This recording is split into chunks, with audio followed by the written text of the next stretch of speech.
Good morning and thank you for joining us for your news at 8:30 here on WZBJ 24. I'm Kimberly McBroom. And I'm Nisi Payne. All right, we do have breaking news to tell you about this morning out of Roanoke. There's been an active situation for the last few hours in the Grandin Road area, a search for a murder suspect out of Franklin County. WDBJ 7's Katie Mazur joins us once again near the scene. Good morning to you, Katie. What update do you have for us?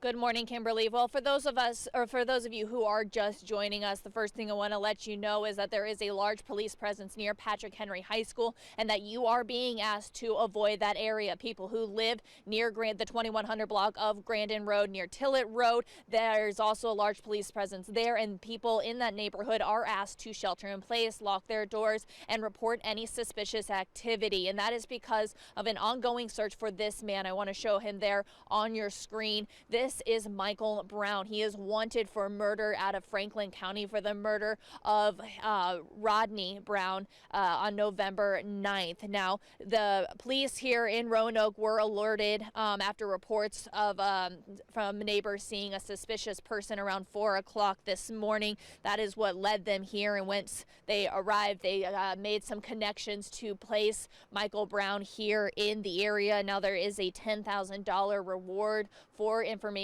that leads to the arrest of Michael Brown, and because of that investigation, Roanoke City Public Schools, as well as several daycares and even the Science Museum of Western Virginia, have all been alerted that they will also be closed today. Now, police say that because this is still a very active situation, they believe that Michael Brown is armed and dangerous. He is a military Marine and has extensive military training, as well as the likelihood that he has access to high capacity weapons. So again, anybody with information is asked to come forward to call police, and also just for the general public to stay safe, keep your head on a swivel, make sure that you are paying attention to your surroundings. And if there is anybody who looks like Michael Brown, his picture is on our website, WDBJ7.com, to please tell authorities. Again, Roanoke City Public Schools are closed today. Many daycares also in the area. If you are being asked to avoid the Patrick Henry High School area here in the Grandin Village on Grandin Road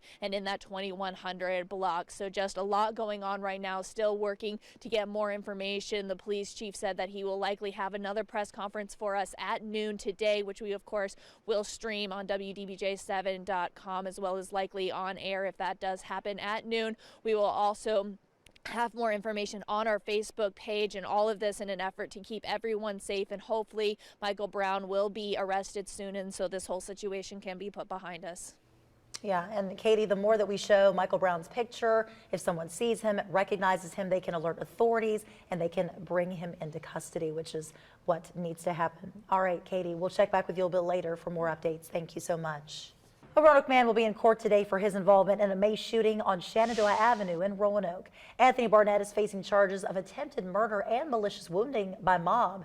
The trial will take place at 1:30 p.m. in Roanoke. Barnett is expected to plead not guilty.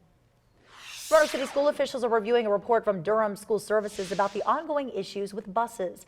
During a meeting last night, the school board and parents brought up delays and driver shortages that have plagued the company. A board member told WDBJ7 they requested specific plans and a timeline for solutions. RCPS will not share the report with us until the board has a chance to review it. We'll bring you updates as soon as we get a copy of those documents.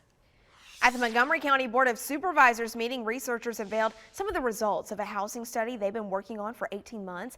The study started from conversations with several hometowns in the New River Valley. They wanted to make sure there is enough housing for people in the region who need it. We have more people that want to live here than we have housing stock to provide them, and so the tightness of our market is actually making it difficult for us to thrive and for our housing and our resources to be an asset. The group will use guidance from the Board of Supervisors to finish a final report that is expected to be ready by January.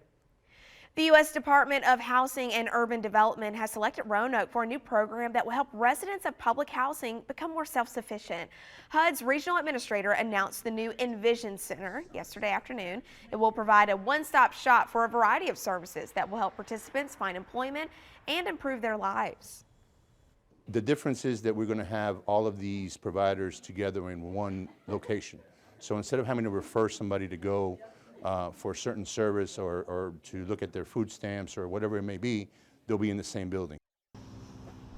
The Housing Authority hopes to use the former Melrose Branch Library building located near the Lansdowne Public Housing community. New this morning, a band with ties to Southwest Virginia took home some big honors at the CMA Awards. Old Dominion won Vocal Group of the Year. Other nominees in that category were Little Big Town, Lady Antebellum, Midland, and the Zach Brown Band. Old Dominion's lead singer Matthew Ramsey and drummer Whit Sellers are both from Botetourt County. Ramsey was in his hometown of Buchanan recently for a fundraiser for the Ramsey Foundation. That's a nonprofit he started to help the community. 1 year ago, we introduced you to a cute little redhead in Hillsville who was born with a congenital heart defect and was in need of major surgery. Now WDBJ7's Katie Mazur is updating us on her journey.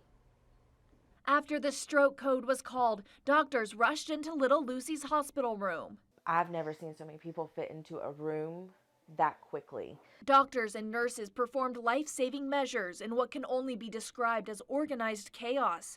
All the while, Lucy, She's just laying there, oblivious to it all, and I'm thankful she couldn't really know what was going on. for Jacqueline and Matthew Stanley, all they could do was watch I cried. I got it out. and pray. We have realized the power of prayer with her from the beginning. While Lucy was getting her MRI, the family took to social media. Just saying, please pray for Lucy now. I didn't give any details. I think it had over like 600 comments. It had already reached 19,000 people. And through the power of prayer and the skills of the doctors, Lucy made it through her darkest day. She's just a trooper. She's so strong. But the repercussions from her stroke still linger. She has a little bit of weakness in the right side, and we're in speech because with the stroke, she became right vocal cord paralyzed. And she's developed PTSD after a life spent in hospitals. She screams when doctors walk into a room towards her. The stethoscope is not her friend. But despite the fear, her parents say Lucy still loves life. And you would think with as much as she's been through and all the negative that has been thrown towards her, that she would be more in a depression mode, but she is so strong. Yeah. Yes, you are. And no matter what happens when the Stanleys go back to California in December for another surgery, they say they're grateful for the time they've been given. I got to walk out of that hospital with my baby. And people walk out every day without their child. And that is my biggest fear. But I fully believe in God's full healing of Lucy. And I know that she won't be fully healed until she gets to heaven. And we understand that if that's what God says is going to happen, we accept it.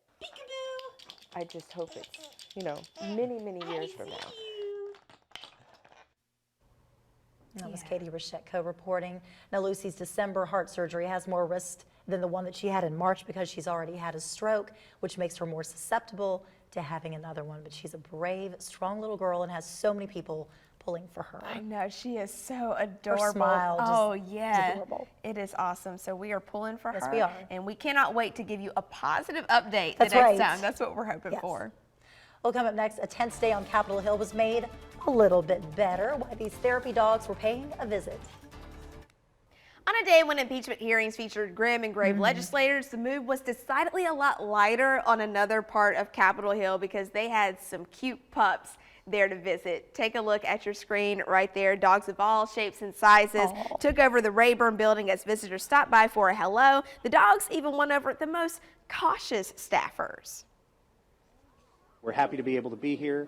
Everybody who's coming in, you can tell that they're coming in with whatever their day has been up to this point. They leave relieved, they leave happy, with a big smile on their face because these pets are pros.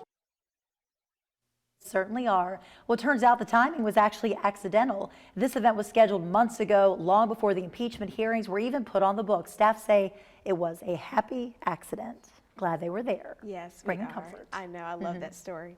Stay with us. We'll have more coming up on WDBJ 7. Welcome back. We are covering breaking news of an active situation in the Grandin area of Roanoke since about 4 this morning. Police officials, local, state, and federal authorities have been in search of Michael Brown. He is considered armed and dangerous. Michael Brown is a murder suspect out of Franklin County. Police are saying that he is a military-trained veteran, that right now he could be searching for other modes of transportation, whether that be a bus or through a ride-sharing program like Lyft or Uber. We have WDBJ7's Josh Birch live near the scene this morning. Josh, you have been out there much of the morning. What can you tell us so far?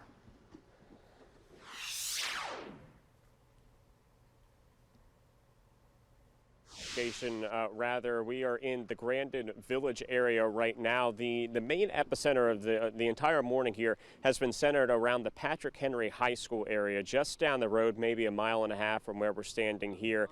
That is where police first issued that shelter in place early this morning, which remains in effect at this hour. Now, we're told that shelter in place is there. This is all in connection to a suspect wanted for a murder down in Franklin County that happened on November 9th.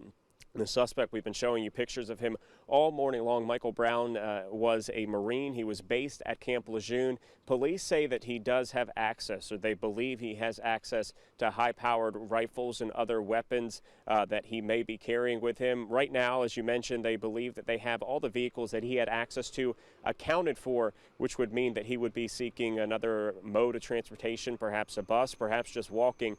They say that he has been a frequent visitor to national parks throughout his life, that he has experience living in woods, so that is just making this search even more complicated because they have to search a whole lot larger of an area for the suspect. But again, that shelter in place remains in effect. Roanoke City schools are closed because of this search for the suspect here, but we are still awaiting more information from police. They held a press conference earlier this morning. We do expect another one either later on this morning around the lunchtime hour. So of course, Nisi, we will we'll send it back to you, but we will keep you all updated with the very latest information as soon as we get it. Yeah, Josh, also they're saying Roanoke City schools are closed today. We just got an update moments ago. The Science Museum of Western Virginia is also closed today due to the search that is very active. You've been out there much of the morning, and I know you are working as hard as you can to get us the latest information. Josh, thank you so much. Looking ahead, Thanksgiving air travel is expected to reach a new all-time high this year. Officials say close to 27 million flyers are expected to pass through TSA checkpoints at the nation's airports. That's from the Friday before Thanksgiving through Monday, December 2nd. The number would be a 4% increase over last year and a new record. The Sunday after Thanksgiving is expected to be the busiest day U.S. airlines have ever seen. More than 3 million passengers are expected to take to the skies that day. With temperatures like we've been feeling over the last few days, you might be thinking about snow. So is VDOT. According to a spokesperson, the Commonwealth has more than $200 million budgeted this winter. That includes contracted crews, snow removal equipment, and salt. Of that budget, Southwest Virginia gets about $15 million for winter needs. We've had winters where it started as early as October and gone as late as May as far as snowstorms, and so we're definitely ready to go throughout the fall into the winter months. So we're absolutely ready to go. Chemical stockpile, dress rehearsals completed, equipment checked, contractor signed up, everything's good to go. Well, if the needs for this winter exceed $15 million, they can dip into the yearly budget.